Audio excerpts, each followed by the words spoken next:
Seja muito bem-vindo ao momento Conecte-se com o Senhor, o nosso devocional diário de leitura da palavra e de meditação sobre o reino de Deus. Se segura aí, porque chegou Mateus 26. Quando Jesus terminou de falar todas essas coisas, disse a seus discípulos: Como vocês sabem, a Páscoa começa daqui a 2 dias e o Filho do Homem será entregue para ser crucificado. Naquela mesma hora, os principais sacerdotes e líderes do povo estavam reunidos na residência de Caifás, o sumo sacerdote, tramando uma forma de prender Jesus em segredo e matá-lo. Mas não durante a festa da Páscoa, para não haver tumulto entre o povo, concordaram eles. Enquanto isso, Jesus estava em Betânia, na casa de Simão, o leproso. Quando ele estava à mesa, uma mulher entrou com um frasco de alabastro contendo um perfume caro e derramou o perfume sobre a cabeça dele. Ao ver isso, os discípulos ficaram indignados. Que desperdício, disseram. O perfume poderia ter sido vendido por um alto preço e o dinheiro dado aos pobres. Jesus, sabendo do que falavam, disse: Por que criticam esta mulher? Por ter feito algo tão bom para mim. Vocês sempre terão os pobres no seu meio, mas nem sempre terão a mim. Ela derramou este perfume em mim a fim de me preparar o meu corpo para o sepultamento. Eu lhes garanto, onde quer que as boas novas sejam anunciadas pelo mundo, o que esta mulher fez será contado, e dela se lembrarão. Então Judas Iscariotes, um dos 12, foi aos principais sacerdotes e perguntou: Quanto vocês me pagarão se eu lhes entregar Jesus? E eles lhe deram 30 moedas de prata. Daquele momento em diante, Judas começou a procurar uma oportunidade para trair Jesus. No primeiro dia da festa dos pães sem fermento, os discípulos vieram a Jesus e perguntaram: Onde quer que preparemos a refeição da Páscoa? Ele respondeu: Assim que entrarem na cidade, verão determinado homem. Diga-lhe: O mestre diz: Meu tempo chegou e comerei em sua casa a refeição da Páscoa com meus discípulos. Então os discípulos fizeram como Jesus havia instruído e ali prepararam a refeição da Páscoa. Ao anoitecer, Jesus estava à mesa com os 12 discípulos. Enquanto comiam, disse: Eu lhes digo a verdade, um de vocês vai me trair. Muito aflitos, eles protestaram, um após o outro: Certamente não serei eu, Senhor. Jesus respondeu: Um de vocês que acabou de comer da mesma tigela comigo vai me trair. O Filho do Homem deve morrer, como as Escrituras declararam há muito tempo. Mas que terrível será para aquele que o trair. Para esse homem, seria melhor não ter nascido. Judas, aquele que o trairia, também disse: Certamente não serei eu, Rabi. E Jesus respondeu: É como você diz. Enquanto comiam, Jesus tomou o pão e o abençoou. Em seguida partiu em pedaços e deu aos discípulos, dizendo: Tomem e comam, porque este é o meu corpo. Então tomou o cálice do vinho e agradeceu a Deus. Depois entregou aos discípulos e disse: Cada um beba dele, porque este é o meu sangue, que confirma a aliança. Ele é derramado como sacrifício para perdoar os pecados de muitos. Prestem atenção ao que eu lhes digo. Não voltarei a beber vinho até aquele dia em que, com vocês, beberei vinho novo no reino de meu Pai. Então cantaram um hino e saíram para o Monte das Oliveiras. No caminho, Jesus disse: Esta noite todos vocês me abandonarão, pois as Escrituras dizem: Deus ferirá o pastor e as ovelhas do rebanho serão dispersas. Mas depois de ressuscitar, irei adiante de vocês a Galiléia. Pedro declarou: Pode ser que todos os outros o abandonem, mas eu jamais o abandonarei. Jesus respondeu: eu lhe digo a verdade. Esta mesma noite, antes que o galo cante, você me negará 3 vezes. Pedro, no entanto, insistiu: mesmo que eu tenha de morrer ao seu lado, jamais o negarei. E todos os outros discípulos disseram o mesmo. Então Jesus foi com eles a um lugar chamado Getsêmani e disse: sentem-se aqui enquanto vou ali orar. Levou consigo Pedro e os 2 filhos de Zebedeu e começou a ficar triste e angustiado. Minha alma está profundamente triste, a ponto de morrer, disse ele. Fiquem aqui e vigiem comigo.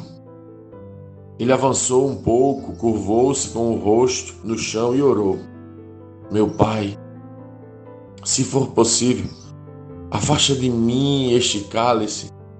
Contudo, que seja feita a tua vontade e não a minha. Depois voltou aos discípulos e os encontrou dormindo. Vocês não puderam vigiar comigo nem por 1 hora, disse ele a Pedro. Vigiem e orem para que não cedam à tentação, pois o espírito está disposto, mas a carne é fraca. Então os deixou pela 2ª vez e orou: meu Pai, se não for possível afastar de mim este cálice sem que eu beba, faça-se a tua vontade. Quando voltou pela 2ª vez, encontrou-os dormindo de novo, pois não conseguiam manter os olhos abertos. Foi orar pela 3ª vez, dizendo novamente as mesmas coisas. Em seguida, voltou aos discípulos e lhes disse: como é que vocês ainda dormem e descansam? Vejam, chegou a hora. O Filho do Homem está para ser entregue nas mãos dos pecadores. Levantem-se e vamos, meu traidor chegou. Enquanto Jesus ainda falava, Judas, um dos 12, chegou com uma grande multidão armada de espada e pedaços de pau. Tinham sido enviados pelos principais sacerdotes e líderes do povo. O traidor havia combinado com eles um sinal: vocês saberão a quem devem prender quando eu o cumprimentar com um beijo. Então Judas veio diretamente a Jesus.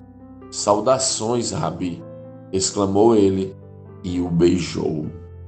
Jesus disse: amigo, faça de uma vez o que veio fazer. Então os outros agarraram Jesus e o prenderam.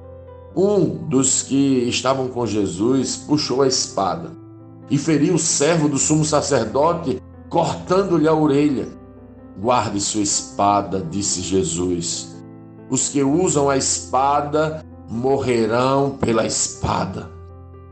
Você não percebe que eu poderia pedir a meu Pai milhares de anjos para me proteger e ele os enviaria no mesmo instante? Se eu o fizesse, porém, como se cumpririam as Escrituras que descrevem o que é necessário que agora aconteça? Em seguida, Jesus disse à multidão: por acaso sou um revolucionário perigoso para que venham me prender com espadas e pedaços de pau? Por que não me prenderam no templo? Ali estive todos os dias ensinando. Mas tudo isto está acontecendo para que se cumpram as palavras dos profetas registradas nas Escrituras. Nesse momento, todos os discípulos o abandonaram e fugiram. Então, os que haviam prendido Jesus o levaram para a casa de Caifás, o sumo sacerdote, onde estavam reunidos os mestres da lei e os líderes do povo.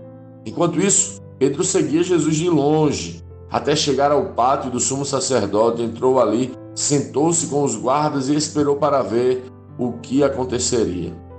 Lá dentro, os principais sacerdotes e todo o conselho dos líderes do povo tentavam encontrar testemunhas que mentissem a respeito de Jesus para que pudessem condená-lo à morte. Embora muitos estivessem dispostos a dar falso testemunho, não puderam usar o depoimento de ninguém. Por fim, apresentaram-se 2 homens, que declararam: este homem disse: sou capaz de destruir o templo de Deus e reconstruí-lo em 3 dias. Então o sumo sacerdote se levantou e disse a Jesus: Você não vai responder a essa acusação? O que tem a dizer em sua defesa? Jesus, porém, permaneceu calado. O sumo sacerdote lhe disse: exijo em nome do Deus vivo que nos diga se é o Cristo, o Filho de Deus. Jesus respondeu: é como você diz.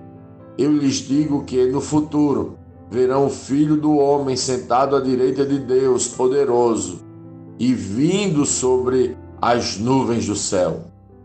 Então o sumo sacerdote rasgou as vestes e disse: blasfêmia! Que necessidade temos de outras testemunhas?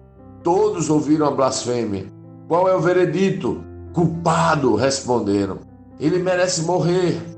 Então começaram a cuspir no rosto de Jesus e a dar-lhe socos. Alguns lhe davam tapas e zombavam. Profetize para nós, Cristo. Quem foi que lhe bateu desta vez? Enquanto isso, Pedro estava sentado ao lado de fora, no pátio. Uma criada foi até ele e disse: você é um dos que estavam com Jesus, o Galileu. Mas Pedro o negou diante de todos. Não sei do que você está falando, disse. Mais tarde, junto ao portão, outra criada o viu e disse aos que estavam ali: este homem estava com Jesus de Nazaré. Novamente Pedro o negou, dessa vez com juramento. Nem mesmo conheço este homem, disse ele. Pouco depois, alguns dos outros ali presentes vieram a Pedro e disseram: você deve ser um deles, percebemos pelo seu sotaque galileu. Pedro jurou: que eu seja amaldiçoado se estiver mentindo. Não conheço esse homem. Imediatamente o galo cantou.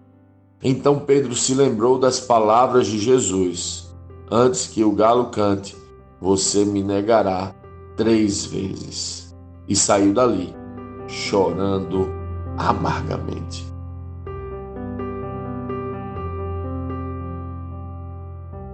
Lendo este capítulo de hoje, nós precisamos responder: como Cristo lê esse texto? O que aprendemos nele? E que aplicações práticas esse texto deve trazer para as nossas vidas?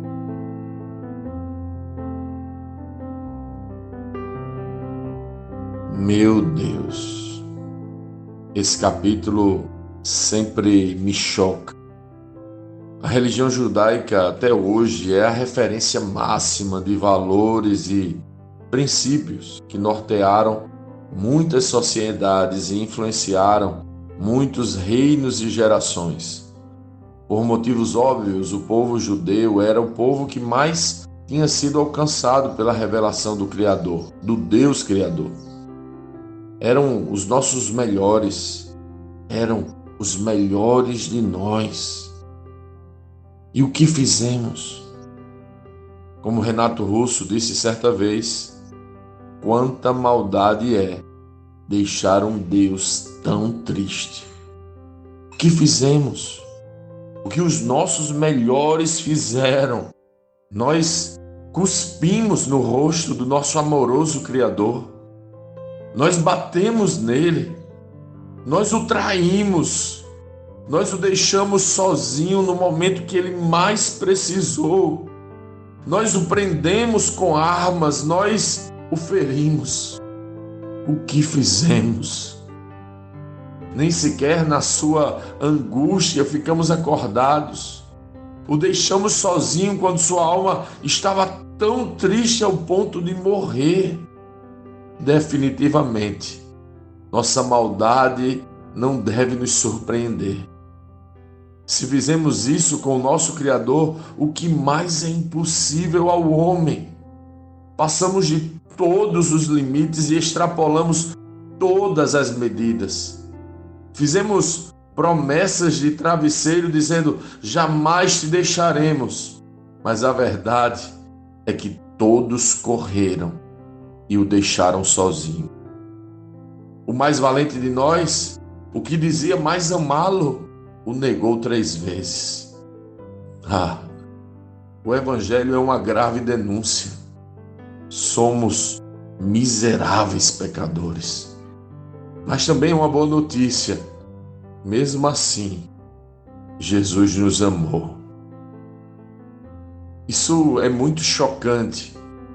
Mesmo diante de tanta perversidade, Jesus não modificou a missão, não retrocedeu no propósito, não voltou atrás diante de nossa pior face. Acho marcante quando Jesus manda o discípulo, que sabemos ser Pedro, guardar a espada. Olha as palavras dele. Você não percebe que eu poderia pedir a meu Pai milhares de anjos para me proteger e ele os enviaria no mesmo instante? Se eu fizesse, porém, como se cumpririam as Escrituras que descrevem o que é necessário que agora aconteça? Se Jesus pedisse ao Pai, ele enviaria no mesmo instante milhares de anjos. Não sei se você sabe a gravidade do que Jesus disse. O Antigo Testamento fala que um só anjo matou um exército inteiro. Imagine milhares de anjos. Jesus estava dizendo que ele poderia encerrar a história humana, startar a Matrix novamente e encerrar tudo. Imagine se você tivesse o poder para exterminar com a voz de sua boca todos os seus agressores. Se eles te provocassem, se batessem em você, se seus amigos mais íntimos te negassem, traíssem e o abandonassem. Mas Jesus não retrocedeu no alvo, manifestar o seu amor pelo pecador. Ele queria muito nos resgatar. Ele que poderia de fato terminar tudo, decidiu continuar até o fim por amor. O tamanho daquela tentação, o tamanho daquela prova, não era um homem sendo agredido, era um Deus sendo ferido, tentado, machucado. Mas ele persistiu em nos amar. O que isso nos ensina? Que espécie de gratidão devemos ter? Qual é o nível de entrega que isso nos eleva? Como podemos olhar para nós mesmos e entregar menos do que ele entregou? E resposta: devemos a ele por ter permanecido fiel ao amor.